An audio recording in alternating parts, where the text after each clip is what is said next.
नमस्कार,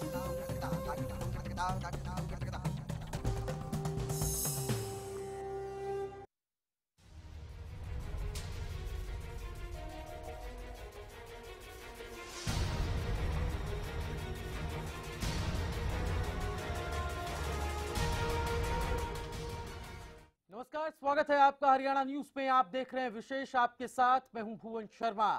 नाम, शोहरत, पैसा, ग्लैमर, यह हकीकत सिर्फ फिल्म इंडस्ट्री की नहीं बल्कि खेल और खिलाड़ियों की भी है।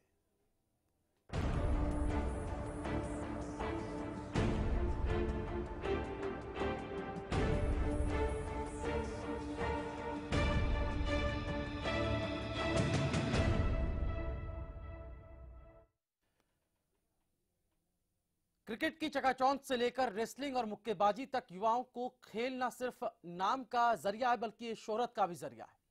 इसी शोहरत की खातिर कोच और खिलाड़ियों ने किया अब तक का सबसे बड़ा फर्जीवाड़ा।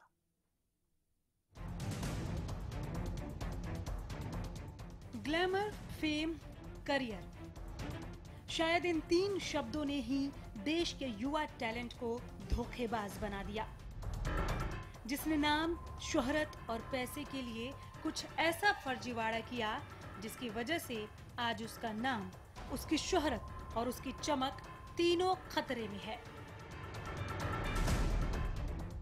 पैसा, पावर और ग्लैमर, यह हकीकत सिर्फ फिल्मों की नहीं है, अब खेल जगत में भी इसकी पूरी पकड़ है, जिसके लिए अब खिलाड़ी खेल भावना से खिलवाड़ करने से भी नहीं चूक रहे।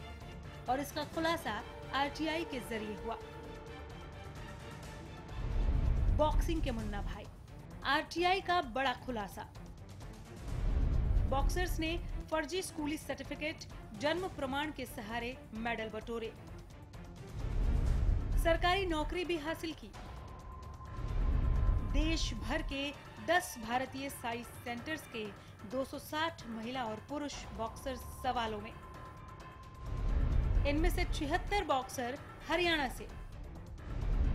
एसटीसी हिसार से 36 मुक्केबाजों के नाम फर्जीवाड़े में शामिल। एसटीसी भिवानी से 40 मुक्केबाजों के नाम फर्जीवाड़े में शामिल। कई खिलाड़ियों ने जो मार्कशीट जमा कराई उस पर बोर्ड सचिव के हस्ताक्षर फर्जी। आरटीआई के मुताबिक भिवानी साइंस सेंटर में 2006 से 2009 तक 70 बॉक्सरों में से 40 ने फर्जी दस्तावेज लगाए। इनमें से कई सरकारी नौकरी पर तैनात, कोई रेलवे में टीटीई है तो कोई हरियाणा पुलिस में डीएसपी। कई इंटरनेशनल खेलों में भारत का प्रतिनिधित्व कर रहे हैं। आरटीआई के मुताबिक हरियाणा में बॉक्सिंग की ट्रेनिंग के 60 से 70% खिलाड़ियों ने कोई न कोई फर्जी दस्तावेज लगाया। इन्होंने जो सर्टिफिकेट लगा रखे हैं उसमें न तो सेक्रेटरी के दस्तखत मिलते हैं, कई जगह पर तो उनके कई जगह पर इनरोलमेंट नंबर नहीं मिलते हैं, कई जगह पर उनकी छपाई गलत है। अभी एक ही साल में एक ही बोर्ड कई सर्टिफिकेट को छापेगा। इस तरह से उनका फर्जीवाड़ा मेरे को संदिग्ध लगा और वही मैंने इनको डाल दिया। फिर इसमें 260 के करीब ये खिलाड़ी बॉक्स से मिले और अकेले भिवानी में साइंस ट्रेनिंग सेंटर में एक ही सेंटर में और एक ही उसमें 70 बॉक्सरों में 40 बॉक्सर फर्जी ये एडमिशन हुए हैं। हरियाणा के इसमें फिलहाल तो ये 70 के ऊपर हैं, 76 हैं और इसे और भी मान ले ये तो एक ही गेम का है। साइंस ट्रेनिंग सेंटर कई गेम करवाता है। ये किस गेम की? ये बॉक्सर है खाली। इसमें अखिल कुमार है, जितेंद्र है, ये दो तो हैं ही। और भी जितने इनके डॉक्यूमेंट नहीं दिए गए मेरे को। इनका विजेंद्र का एक सर्टिफिकेट मेरे को दिया गया है सेल्फ मैट्रिक का। अगर सारे सर्टिफिकेट उसके भी निकल आए तो वो भी इसमें शामिल हो सकता है।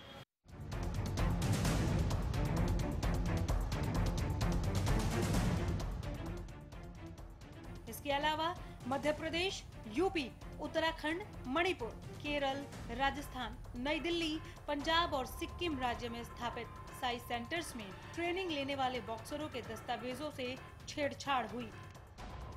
मुक्केबाजों की इस मक्कारी पर अनिल विज ने संज्ञान लिया और कहा कि 260 खिलाड़ियों के नकली दस्तावेजों की जांच करवाई जाएगी। बिना जांच के कुछ भी कह पाना मुश्किल है।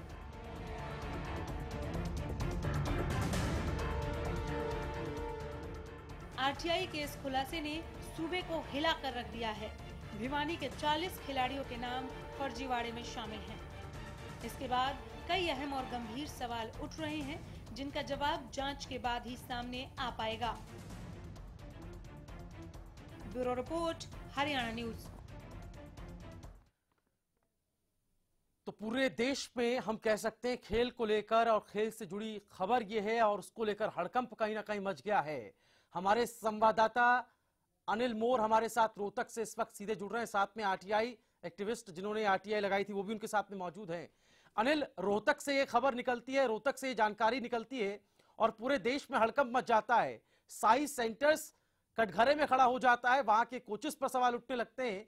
बॉक्सिंग को लेकर यह आरटीआई लगाई गई, लेकिन अब सवालों के घेरे में दूसरे खेल भी हैं। आरटीआई एक्टिविस्ट का क्या कुछ कहना है?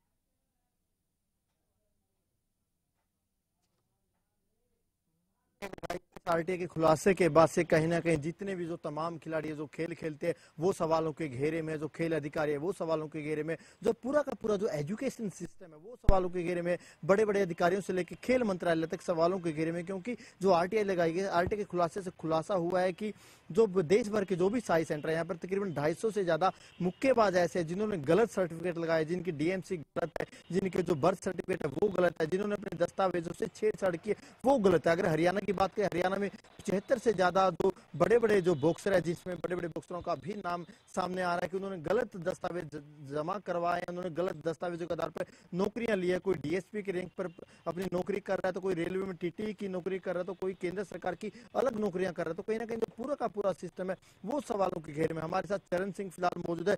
चरण सिंह, आपने जो आरटीआई लगाई, इस आरटीआई में बड़ा खुलासा हुआ, सबसे पहले एक बार फिर आप एक बार हमारे दर्शकों को बताइए जो आपने आरटीआई लगाई, आरटीआई में खुलासा क्या हुआ, कितने मुक्केबाज जो सवालों के घेरे में है? इसमें 50% से ज्यादा मुक्केबाज फिलहाल इसके घेरे में है और सही जांच हो जाए तो इसमें 80% तक ये संख्या पहुंच सकती है। और साई ट्रेनिंग सेंटर, असल पूरा साई ट्रेनिंग सेंटर फर्जीवाड़ा है, क्योंकि इसमें एक ही गेम के इतने फर्जीवाड़ा है तो और ज्यादा और भी खिलाड़ी हैं वो भी फर्जीवाड़ा मिलेगा। देखिए भुवन, मैं आपको बताना चाहूंगा, इन्होंने सिर्फ मुक्केबाजी को लेकर जो ये आरटीआई लगाई थी, मुक्केबाजी में इतना बड़ा खुलासा हो तो इससे आप अंदाजा लगा सकते हैं कि जो दूसरे गेम्स है उसमें कितना खुलासा हो सकता है। क्योंकि जो मुक्केबाजी है, मुक्केबाजी में कहीं ना कहीं एज से ज्यादा जो वेट होता है वो वेट की कैटेगरी के हिसाब से पूरा पूरा गेम खेला जाता है, वो मायने रखते हैं। लेकिन अगर मैं आपसे जानना चाहूँ, जो आपने आरटीआई लगाई, इसमें खुलासा क्या हुआ, किन किन दस्तावेजों पर आपको डाउटफुल है? ये सबसे ज्यादा जो ये है, ये सब जूनियर वर्ग में खेलते हैं।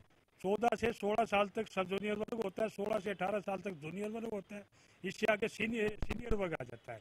और ये फर्जीवाड़ा जो करते हैं, 14-15 साल की उम्र में 18-19 साल का जो लड़का है वो अपनी उम्र कम करके और फर्जी डॉक्यूमेंट के सारे उसमें गेम करता है और उसके बाद 18 साल तक वो गेम करता रहता है। उसके आगे फिर सीनियर वर्ग आ जाता है और सीनियर वर्ग में एज ग्रुप नहीं होता, सिर्फ वेट होता है, वेट कैटेगरी होती है।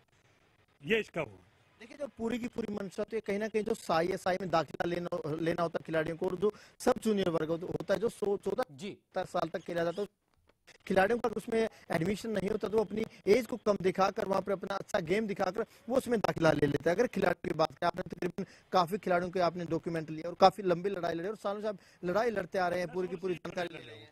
मैं 10 वर्ष से लड़ाई लड़ रहा हूँ। मेरा एक ही लड़का था, अंतर्राष्ट्रीय बॉक्सर था, उसकी हत्या कर दी थी उन्होंने और साई ट्रेनिंग सेंटर भिवानी में की थी और जगदीश को दौड़ना तरियाबाड़ी है, उसने ये हत्या की है। और उसका जितने साई ट्रेनिंग सेंटर में जगदीश कोच ने खिलाड़ी को भर्ती किया है उसमें बीबीसी क्लब में भी उनके 2-2 जगह एडमिशन है। देखिए, एक पिता का दर्द है, पिता के दर्द ने इनको आरटीआई कार्यकर्ता बना दिया। अगर मैं जानना चाहूँ किन किन खिलाड़ी है जो, अगर बड़े नामों की बात करें, आपने काफी डॉक्यूमेंट लिए, बड़े बड़े नाम है जिन्होंने अपने डॉक्यूमेंट से छेड़छाड़ किया, कौन कौन खिलाड़ी ऐसे? अखिल कुमार डीएसपी हरियाणा, जितेंद्र डीएसपी हरियाणा, इनके दोनों के डॉक्यूमेंट्स राज्य लोक सूचना आयुक्त ने मेरे को दिलाए थे। और इनको अखिल कुमार का ये सर्टिफिकेट है, उसके 2 इनरोलमेंट नंबर है, एक मिडिल का इनरोलमेंट नंबर अलग है और मैट्रिक का इनरोलमेंट उसका अलग है। जब भी आप कोई बोर्ड एग्जाम देते हैं आपको एक एनरोलमेंट नंबर दिया जाता है। वो तकरीबन आप जितने भी बोर्ड के एग्जाम देंगे, चाहे 10वीं की बात करें, +2 की बात करें, मिडिल की बात करें, वो एनरोलमेंट नंबर आपका एक ही रहता है। जो इनके पास डॉक्यूमेंट, जो मेरे हाथ में जो ये मिडिल का डॉक्यूमेंट है, इसमें जो एनरोलमेंट नंबर है, ये डॉक्यूमेंट, ये एनरोलमेंट नंबर थोड़ा अलग है। ये अखिल कुमार का एनरोलमेंट नंबर है 0460/CJ20। ये मिडिल का जो डॉक्यूमेंट, जो एनरोलमेंट नंबर है वो है। अगर इसके बाद हम बात करें मैट्रिक की बात करें, मैट्रिक का एनरोलमेंट नंबर अलग और जो +2 का एनरोलमेंट नंबर है वो भी थोड़ा अलग है। यानी जो एनरोलमेंट नंबर है, जो खिलाड़ियों को, जो अगर स्टूडेंट की बात करें, जो आप अगर आप बोर्ड के एग्जाम अगर आपको देने होते हैं, वो आपका एनरोलमेंट नंबर हमेशा एक ही रहता है, चाहे मिडिल की बात करें, मैट्रिक की बात करें, +2 की बात करें। लेकिन जो अखिल कुमार का जो ये डॉक्यूमेंट कार्यकर्ता के हाथ में जो इन्होंने हमें दिखाया कि जो मिडिल में उनका एनरोलमेंट अलग है, जो 10वीं और 12वीं में उनका एनरोलमेंट अलग है, और कहीं ना कहीं दूसरे जो खिलाड़ी कहीं जो उनकी बर्थ सर्टिफिकेट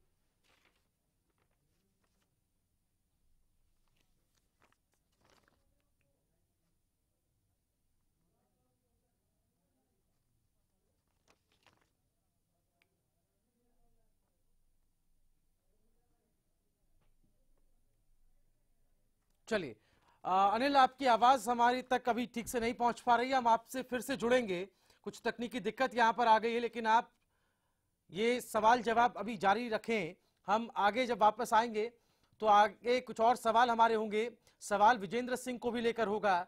हमने आरटीआई कार्यकर्ता को विजेंद्र सिंह के बारे में भी कहते सुना था कि उनके बारे में भी कुछ डॉक्यूमेंट उनके हाथ लगे हैं, और कुछ और डॉक्यूमेंट लग जाएं तो विजेंद्र सिंह भी शायद सवालों के घेरे में आए, या उनकी चयन प्रक्रिया पर भी सवाल शायद उठे। ये दस्तावेजों में फर्जीवाड़े का मामला है, बेहद गंभीर मामला है। देश भर के 10 साई सेंटर्स जिनमें ट्रेनिंग करने वाले तमाम खिलाड़ी, बॉक्सिंग की अभी सिर्फ बात हो रही है, अभी दूसरे खेलों की बात नहीं है। ये बॉक्सिंग को लेकर फर्जीवाड़ा सामने आया। हम एक छोटा सा ब्रेक ले रहे हैं, कुछ और सवालों के साथ जल्द होंगे हाजिर।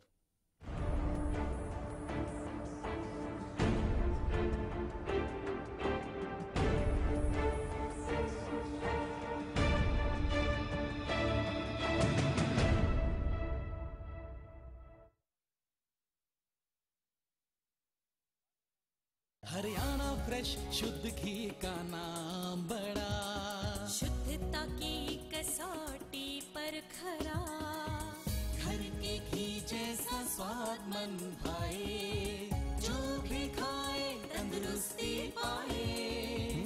हरियाणा फ्रेश एगबाग शुद्ध घी, स्वाद घर के घी जैसा। हरियाणा फ्रेश शुद्ध घी। कल सुन ओए मेरे यारा, एक्सीएल हम सबका प्यारा, एक्सीएल का हर एक वार गुल्ली डंडे पर सबसे असरदार। एक्सीएल है अव्वल, गुल्ली डंडे का ये सबसे बेहतर।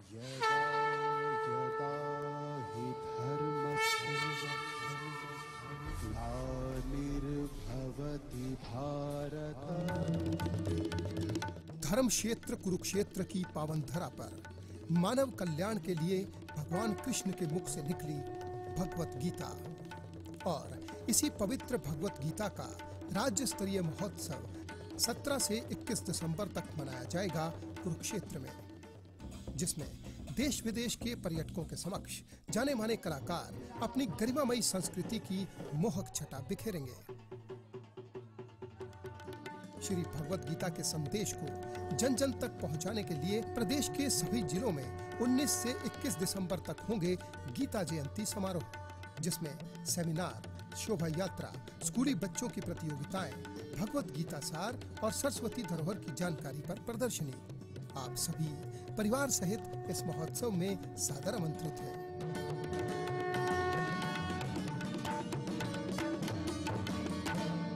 सर्द मौसम में चुनाव की गर्माहट, कहीं मुद्दों पर बात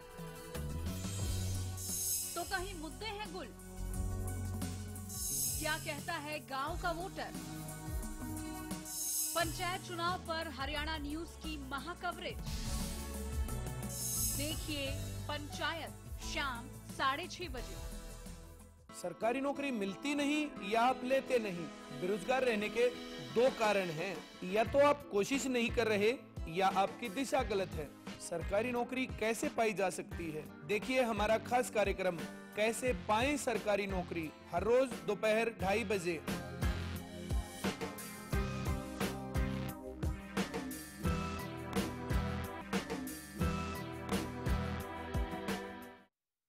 हरियाणा फ्रेश शुद्ध घी का नाम बड़ा, शुद्धता की कसौटी पर खरा, घर के घी जैसा स्वाद मन भाए, जो भी खाए तंदुरुस्ती पाए। हरियाणा फ्रेश एगबाग शुद्ध घी, स्वाद घर के घी जैसा। हरियाणा फ्रेश शुद्ध घी।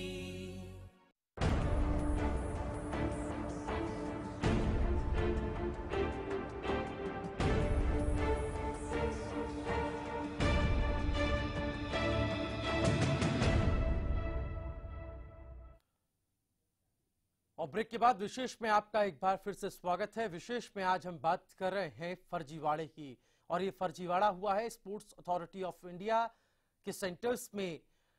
देश भर के 10 साइज सेंटर्स जहां 260 महिला और पुरुष बॉक्सर्स जो है सवालों में हैं। इनमें से 76 बॉक्सर हरियाणा से हैं। हम हिसार की बात कर लें, मिनी क्यूबा भिवानी की बात कर लें, हर जगह ये फर्जीवाड़े इससे जुड़े जो नाम है मुक्केबाजी में वो सामने आ रहे हैं। हमारे संवाददाता अनिल मोर लगातार आरटीआई एक्टिविस्ट के साथ बने हुए हैं, रोहतक से इस वक्त सीधे हमारे साथ हैं।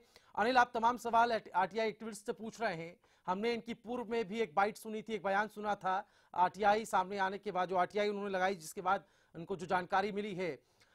विजेंद्र सिंह का भी नाम उन्होंने आखिर में लिया कि एक दस्तावेज उनसे भी जुड़ा हुआ मिला है। थोड़ी सी और गहन जानकारी अगर हाथ में हो तो शायद उनकी भी चयन प्रक्रिया सवालों की घेरे में आ सकती है। क्या कुछ कहना है उनका? बिल्कुल भून, अगर देखा जाए जो इनके पास दस्तावेज, अगर इन दस्तावेजों के हिसाब से कई खिलाड़ी ऐसे जिनकी जब वो साई में एडमिशन लेते हैं तो उनकी डेट ऑफ बर्थ 87 होती है, और जब वो सरकारी नौकरी लेते हैं तो उनकी डेट ऑफ बर्थ 84 अपने आप बन जाते हैं। तो काफी बड़े गंभीर सवाल है, काफी बड़ा गंभीर मुद्दा। और कहीं ना कहीं जो पूरा का पूरा जो खेल को लेकर जो पूरा का पूरा सिस्टम, जो खिलाड़ियों की जो पूरी की पूरी मंशा, उस पर कई तरह के सवाल उठाए जाते हैं। और कहीं ना कहीं एक सालों से आप एक लंबी लड़ाई लड़ते आ रहे हैं न्याय के लिए। अगर देखा जाए, आपने बड़े बड़े खिलाड़ियों का जिक्र किया, आपने अखिल कुमार का जिक्र किया कि अखिल कुमार की जो पूरा का पूरा जो एनरोलमेंट नंबर वो गलत है। आपने विजेंद्र पर भी कई तरह के सवाल उठाए कि उनके भी डॉक्यूमेंट गलत हो सकते हैं। हाँ, ये मेरे को सिर्फ ये 2 डीएसपीओ को दिलाए गए जो पूर्व ओलंपियन थे, उनका ये ऑर्डर है मेरे पास। इसमें सिर्फ जितेंद्र का और अखिल कुमार का दिलाया गया। अगर ये सारे डॉक्यूमेंट्स मेरे को दे देते तो मैं ये संदेह के घेरे में ये भी आ सकते थे, लेकिन मेरे को ये डॉक्यूमेंट दिए नहीं। और जिन्होंने इनको हरियाणा पुलिस में डीएसपी लगाया है, उनके पास से मेरे पास ये डॉक्यूमेंट्स आए।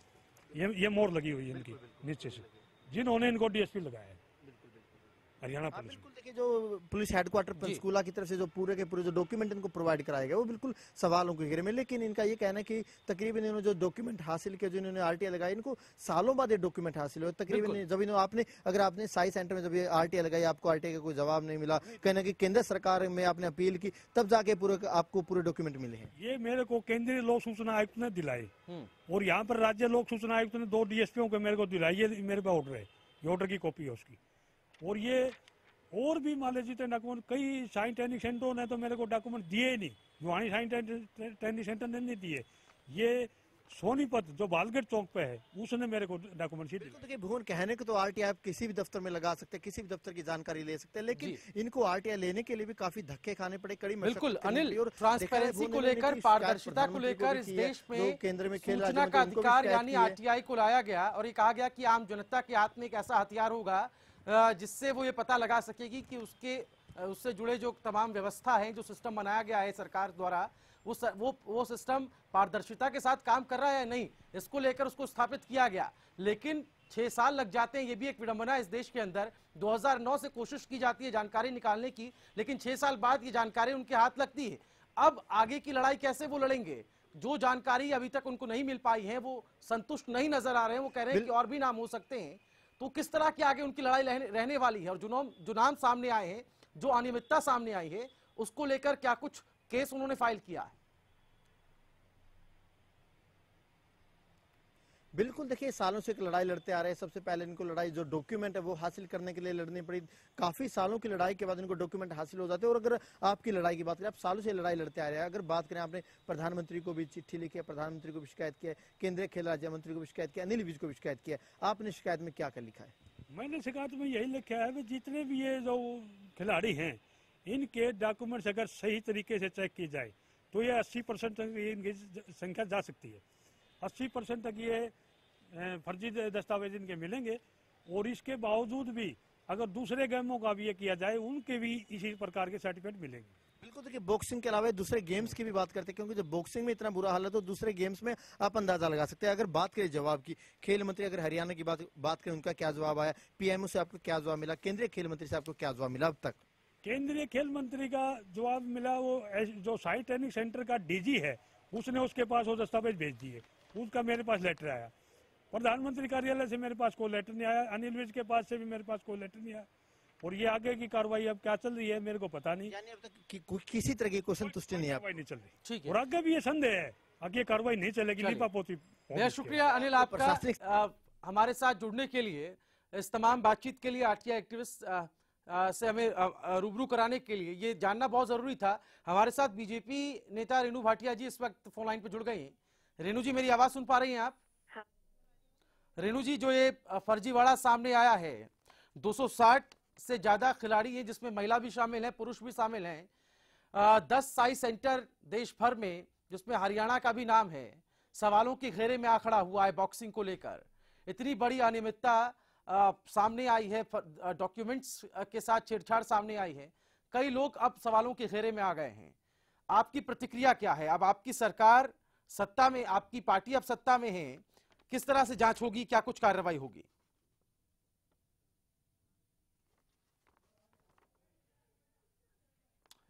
रेणु जी, सुन पा रही हैं आप?